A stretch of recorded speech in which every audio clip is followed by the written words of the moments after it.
Welcome back to another episode of Let's Be Sustainable. I'm Frank, and it's finally October 27th, and it's finally time to collect the seed pods off the dahlias.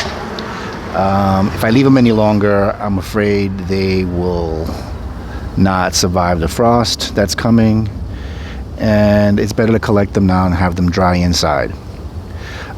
Most of these are going to be, I should say all of them are going to be open pollinated, because if you've been following the channel, you understand the problems I've been having as far as the stem borers destroying my stems where I have hand pollinated. So those pods didn't have a chance to develop. So I just left it up to the bees, and I collect the pods that they've cross-pollinated for me, and I guarantee you I will have something beautiful for next season dahlia seedling test. So before we get started, there are a few things that I do. I use a permanent Sharpie, and I use Ziploc bags. Most people tie their pods together, but I'm clumsy. If I dropped a few of them, I won't know which one came from what seed pod, or from what cultivar, and I'll mix them up. This way I can put all the seed pods that came off a particular cultivar, write the name of the mother on the bag and the father on the bag if it was a hand pollination, and keep them separate until I can put them indoors to dry and label each one with their separate little cup. Well, let's say each bag with a separate little cup, because individually that would be a mess, but you know what I mean. So this bag gets one cup of pods with a name on it and the date that the pods were collected, and as soon as it starts to dry, we will start remove the seeds. But I cannot stress label the bag, because I guarantee you will mix them up. You didn't go all this season to go through all this trouble to mess up now. So let's get started. I'll show you a couple of how I'm doing it, and I'm not going to bore you with the rest of it until I have them in the cups. So I'll catch you in a second. I'll be back.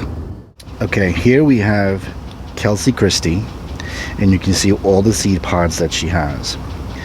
And if you look even closer, this one started to dry up. See it? That started to dry up. So now I know that it's time to collect these seed pods, because they're going to start drying up very soon. So I'm going to cut them out. I'm going to label the bag and store them. Remember to label the bag, and between cultivars, clean these shears with some kind of alcohol wipe, because you don't want to keep transmitting any diseases from plant to plant. So I can't stress that enough. And after I collect the buds, I will cut the dahlia down and have the tubers start going dormant, because it's time. All right, let's get to that.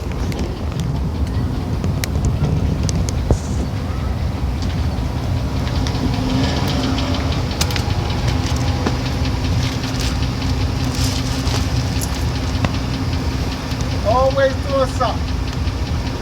Document your plants. I got a YouTube channel. You got what? I got a YouTube channel. Let's go. Alright, buddy. All right.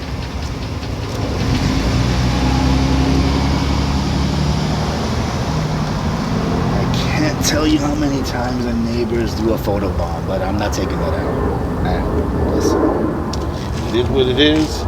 Made it into the video. It's staying. I can't keep up with them. Now, I just locked it. So we got 1, 2, 3, 4, 5.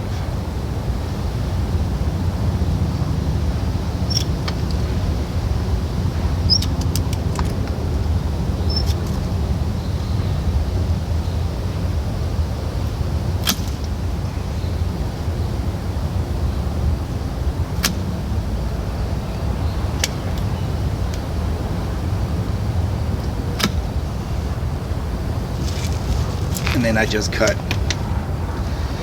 the whole stalk. Okay, reason being, now all the energy goes into the tubers so they can start going dormant. Now these are going to go into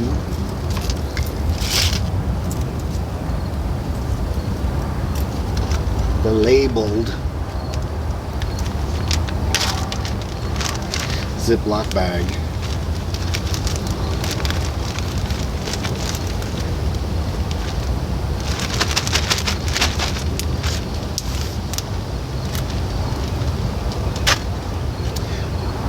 For me to put them in the cups indoors to dry. Okay, back.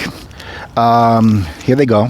This is what I've collected in the front Dahlia patch, which were mostly all open centered.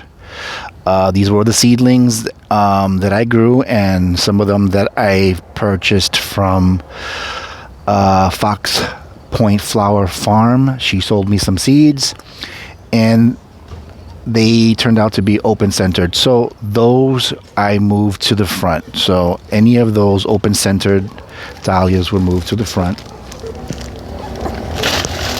And I collected the seeds from this batch. Kelsey Christie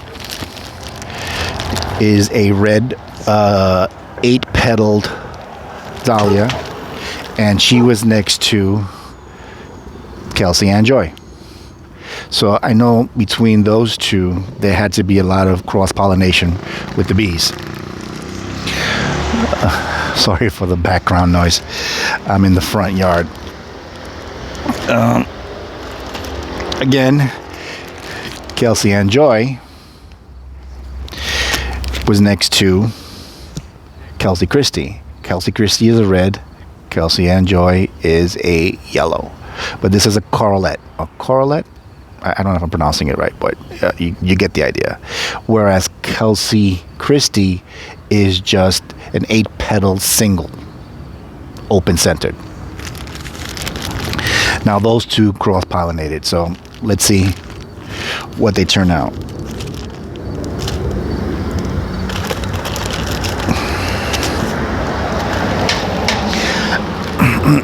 I've also collected seed pods from, excuse me, oh God, Apple Blossom. Because Apple Blossom on the fence is next to Kelsey Ann Joy, and a seedling of mine, which I named Buttercream, or creme de brie. I think I'm saying that right in French. Excuse me, I'm not fluent in French. I just think it sounds better in French. I named it that because it is a butter color consistency, and then over time it has some lavender streaks in it. It is a open centered. It has a few multi petals in it. I don't think it's decided on its form yet, but the color is beautiful, so I kept it. Hold on one second. And we're back. I just had to turn off the video because a neighbor was singing. This is not open mic night for open auditions at American Idol. Just throwing that out there. Anyway, the last set of seeds I collected are from that buttercream seedling that I produced, because it was in between Kelsey Ann Joy and Apple Blossom. So those three cross-pollinated. So I want to see what this little lovely produces. Now, here's another thing. I don't know how many seeds will be produced from each Ziploc.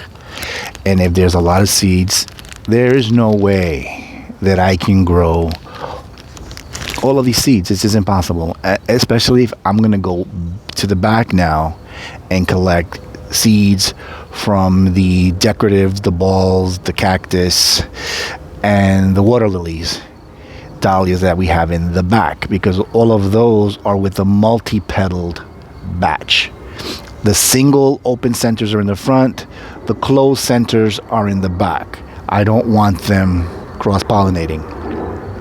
So those seeds will be closed-centered. So again, I got to collect those seed pods. There is no way that I can, with the limited space that I have, be able to grow all of these seeds. It's impossible. So what I will be doing is I will find out how many seeds each Ziploc will produce, because again, remember to label your seed pods from what cultivar they come from, because it is easy to mix them up. I'm guarantee you will mix them up. I've done it. That's the way I'm telling you. So let's keep it real, true transparency. If I mess up, I mess up. I'm gonna tell you. As breeders, you try to keep good records. I can't stress that enough. The things that I've learned this season, pest management is real. you really gotta get on your you dot your I's, cross your T's with those things, because I guarantee you they will wipe you out.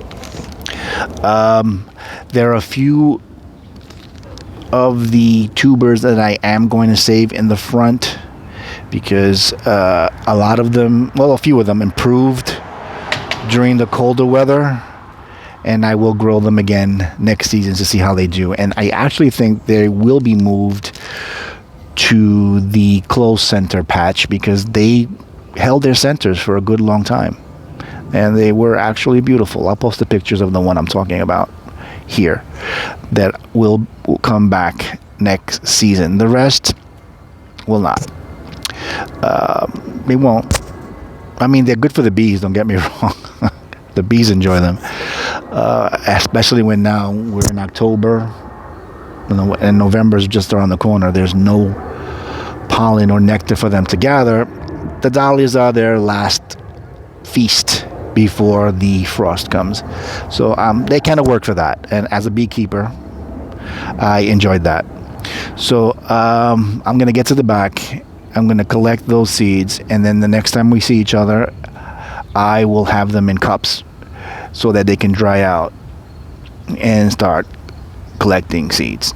So I hope this helps you guys. If there's any questions you have, feel free to ask. I'll respond. And thanks for watching. Catch you on the next one.